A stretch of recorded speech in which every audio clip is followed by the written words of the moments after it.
तो जय हिंद मेरे प्यारे साथियों, कैसे हो आप सभी लोग। आई होप कि आप सभी लोग बहुत अच्छे होंगे। दोस्तों, भारतीय डाक विभाग यानी कि इंडिया पोस्ट ऑफिस जीडीएस की जो नई भर्ती है, आप सभी लोग को मालूम है इसका नोटिफिकेशन जो है 29 जनवरी 2025 के दिन जो है रिलीज किया जाएगा। और बहुत सारे यूट्यूबर, बहुत सारे टीचर ऐसे हैं ना जो कि सोशल मीडिया पर अभी से झूठी अफवाह जो है फैलाना शुरू कर दिए हैं। काफ़ी सारे यूट्यूबर ये कह रहे हैं कि जीडीएस की नई भर्ती में इस बार जो है एबीपीएम का जो पोस्ट है वो पूरी तरीके से खत्म कर दिया जाएगा। उसके अलावा कंप्यूटर का सर्टिफिकेट भी मांगा जाएगा इस बार जीडीएस की नई भर्ती में। और भी बहुत सारे अफवाह जो है फैला रहे हैं। तो सच्चाई क्या है, आज के इस वीडियो में मैं आपको प्रॉपर जानकारी देने वाला हूं। देखिए, अगर आप इस वीडियो को पूरा अंत तक वॉच कर लेते हो ना, तो मैं गारंटी लेता हूं कि आपके मन में किसी प्रकार का कोई भी डाउट जो है नहीं रहेगा। इसीलिए वीडियो को आप सभी लोग बिल्कुल अंत तक वॉच कीजिएगा। और चैनल पर अगर आप सभी लोग पहली बार या फिर नए हो तो चैनल को जरूर सब्सक्राइब कीजिएगा इसी प्रकार के गवर्नमेंट जॉब के मोर अपडेट के लिए। सबसे पहला सवाल बच्चे ये कह रहे हैं कि सर ये बताइए, क्या जीडीएस का निजीकरण कर दिया जाएगा, यानी कि क्या इसका प्राइवेटाइजेशन कर दिया जाएगा।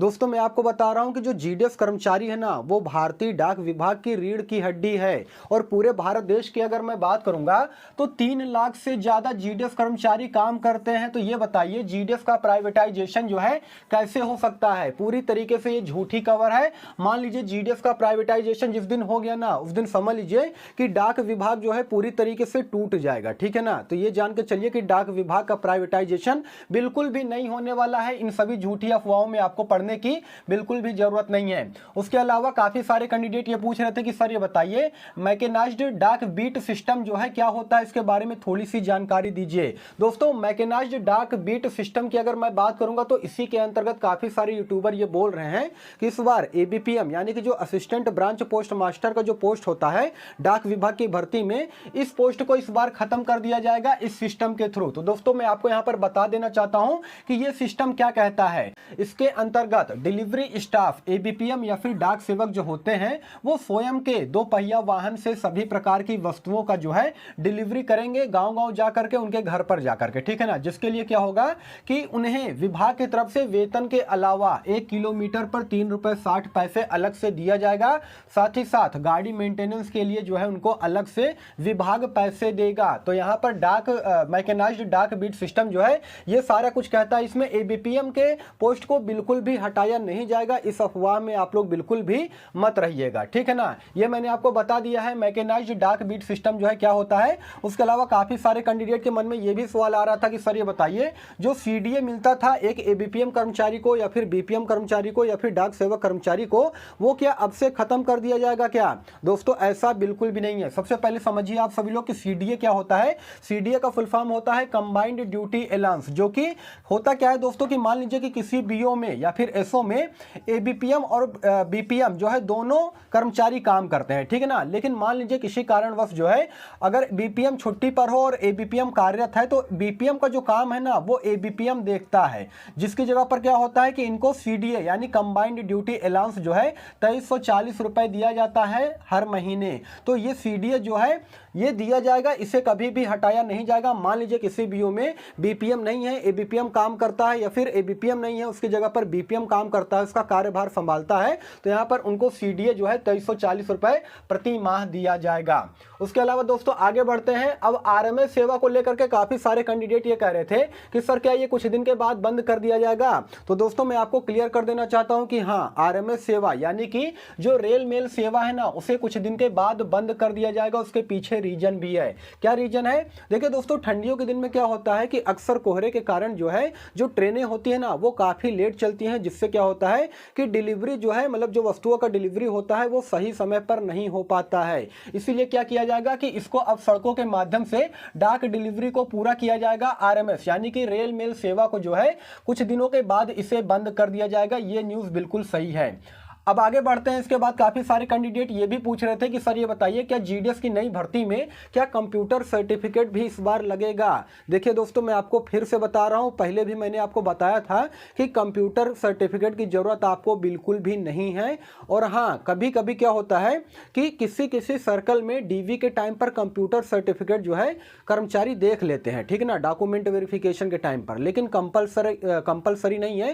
क्योंकि देखिए, अभी जीडीएस की नई भर्ती का नोटिफिकेशन जब जारी किया जाएगा ना, तो उसमें भी पूरी तरीके से ये बता दिया जाएगा कि कंप्यूटर का सर्टिफिकेट जो है वो कंपलसरी नहीं है। लेकिन फिर भी अगर मान लीजिए कि आपके पास कंप्यूटर का सर्टिफिकेट है मिनिमम 90 डेज से ऊपर का, तो ठीक है, वो आपके लिए प्लस पॉइंट रहेगा। डीवी के टाइम पर आप ले जाइएगा। मान लीजिए कि वहां के जो कर्मचारी हैं आपसे डीवी के टाइम पे कंप्यूटर का सर्टिफिकेट मांग लिए, तो आप वहां पर दिखा सकते हो। डीसीए हो गया, ओ लेवल हो गया, ट्रिपल फी हो गया, या फिर आपने कोई और भी कोर्स कर रखा हो, तो आपके लिए ठीक रहेगा, प्लस पॉइंट रहेगा। लेकिन अगर नहीं किया है कंप्यूटर का कोर्स, तो ऐसा नहीं है कि आप जीडीएस में फॉर्म को अप्लाई नहीं कर पाओगे या फिर आपको जो है डीवी के टाइम पर रिजेक्ट कर दिया जाएगा। ऐसा बिल्कुल भी नहीं है, ठीक है ना। कंप्यूटर सर्टिफिकेट नहीं भी है तो भी आप फॉर्म को अप्लाई कर ले जाओगे और डीवी में आपको कोई खासा प्रॉब्लम नहीं होने वाली है। उसके अलावा अगला सवाल यह है कि सर ये बताइए, क्या जीडीएस की नई भर्ती में एज लिमिट को घटाया जा सकता है, मतलब कि इसे कम किया जा सकता है? काफी सारे कैंडिडेट जानते हैं मुझसे क्या कहते हैं, कहते हैं सर मेरे 18 साल पूरे होने में मात्र 2 महीने बचे हैं, 1 महीने बचे हैं, 10 दिन का समय बचा है, तो क्या मैं जीडीएस का जो नई भर्ती आने वाली है इसका फॉर्म अप्लाई कर सकता हूं कि नहीं? दोस्तों मैं आपको क्लियर कर देना चाहता हूं कि यहां पर जीडीएस की नई भर्ती में एज लिमिट को बिल्कुल भी नहीं घटाया जाएगा। जब तक आपका मिनिमम एज 18 साल पूरा नहीं हो जाता है तब तक आप फॉर्म को अप्लाई नहीं कर पाओगे। और 18 साल से लेकर के 40 साल तक के कैंडिडेट इस वैकेंसी में फॉर्म को अप्लाई कर सकते हैं, जो कि मैंने आपको कई बार बताया है। और यहां पर आपको रिलैक्सेशन भी मिलेगा।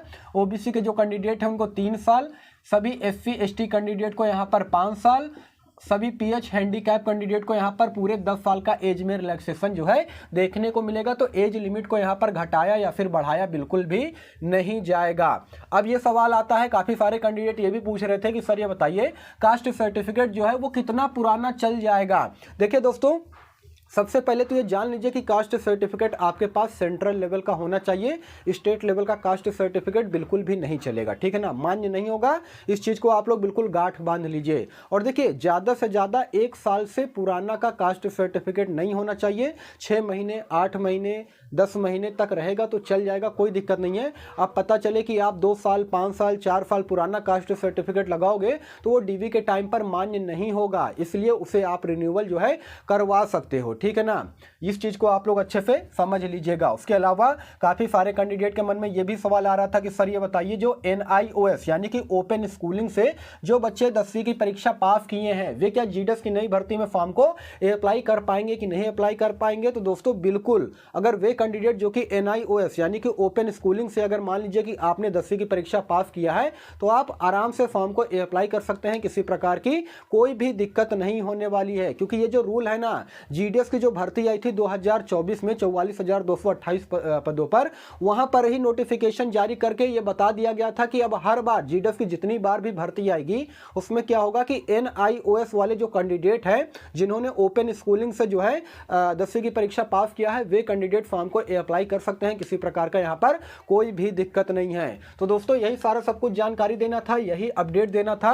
देखिए, कुछ यूट्यूबर ऐसे हैं, कुछ टीचर ऐसे हैं ना, जिनके जो कि आपको केवल भ्रमित करने का काम कर रहे हैं, ठीक है ना। तो उनके चक्कर में आप लोग बिल्कुल भी मत पड़िए, ऐसे लोगों से आप लोग बिल्कुल दूर रहिए, वो ज्यादा बेनिफिट रहेगा। नहीं तो क्या होगा कि आप हमेशा जो है कंफ्यूज होते रहोगे। बाकी इस अपडेट के रिगार्डिंग में आपके मन में किसी प्रकार का कोई भी सवाल हो, कोई भी डाउट हो तो कमेंट सेक्शन खुला है, आप लोग कमेंट कीजिए, मैं इसका रिप्लाई देने का भी पूरा कोशिश करूंगा। और हाँ, चैनल को आप लोग जरूर से जरूर सब्सक्राइब कर लीजिएगा इसी प्रकार के गवर्नमेंट जॉब के मोर अपडेट के लिए। बाकी फिर मिलूंगा किसी नेक्स्ट वीडियो में, तब तक के लिए धन्यवाद।